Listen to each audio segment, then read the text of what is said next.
My name is Courtland Cox, and I'm the chairperson of the SNCC Legacy Board, which is an organization of SNCC veterans who are trying to tell the history of what happened in the civil rights movement and trying to make sure that it is known and that our history is coming from the inside out so that everybody understands what went on as opposed to other people making it up for us.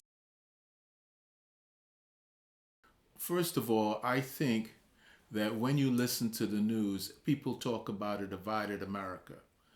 And I think that is a good thing. People complain about that, but a divided America is a good thing because historically we've only had one group of power center in America, a group of moneyed interests who are dominated by white males, who in fact, determine that women, gays, people of color, and others, and the Native Americans and so forth, had to be subjugated to what they wanted to do.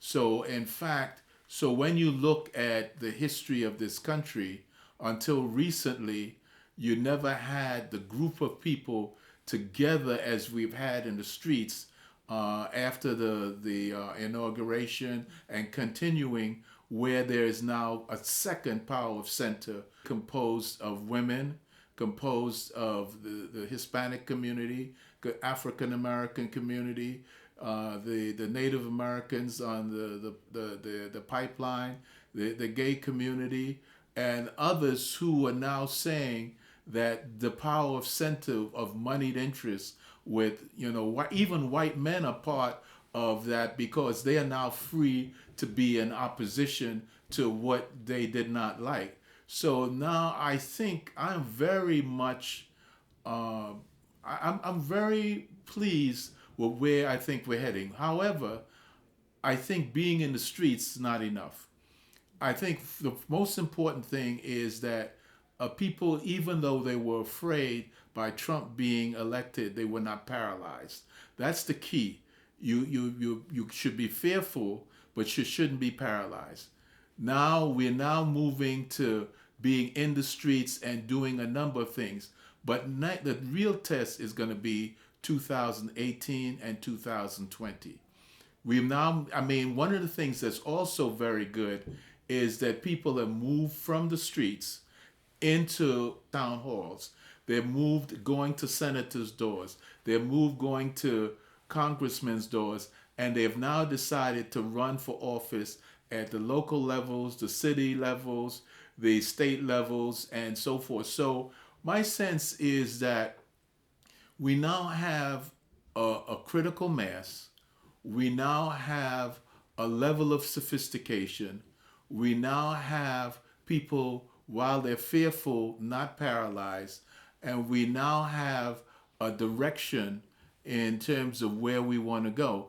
All that is necessary at this point is to execute.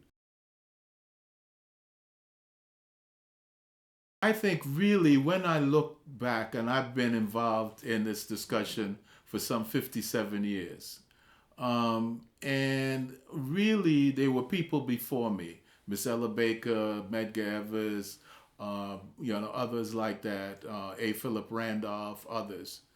I think from 1945 until now, a period of 72 years, we have gotten stronger because when you look at what happened in 1945, a lot of the soldiers who fought in World War II said, the black soldiers, we're not going to take this anymore.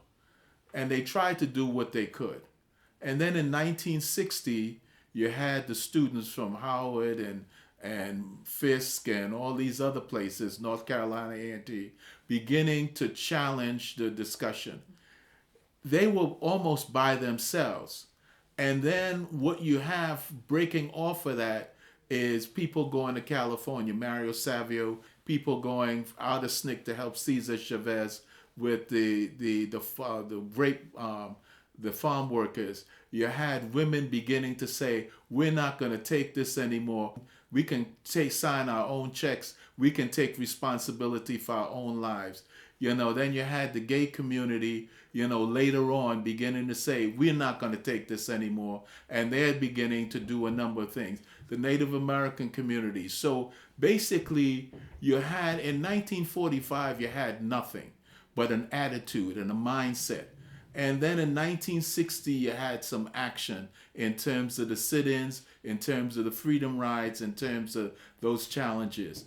And then other people began to deal with the farm workers began to deal with it. Young whites began to challenge the ability to speak and begin to express their views. Women began to do a number of things in terms of their ability to be able to be full citizens of this country. And the gay community later on began to come out of the closet. So now all of that motion, individual motion and beginning motion, have now coalesced. So people were complaining, well, at the march the other day after the inauguration, you had all sorts of people asking for different things. There was no coherence. No, there was great coherence because people had come together out of their singular issues to now come together as a group to challenge what they saw the old establishment trying to reimpose on them. So my sense is that we've had a lot of actions going on from, I would say, 1945, but exploding in 1960. And all of those actions that took place before, that the demonstration led up to that demonstration, because it gave people who felt their existence being threatened now saying, no, we're not going to go back to our existence being threatened. We're going to fight you tooth and nail because we know, we've seen this movie already. We know what it means when Father knows best.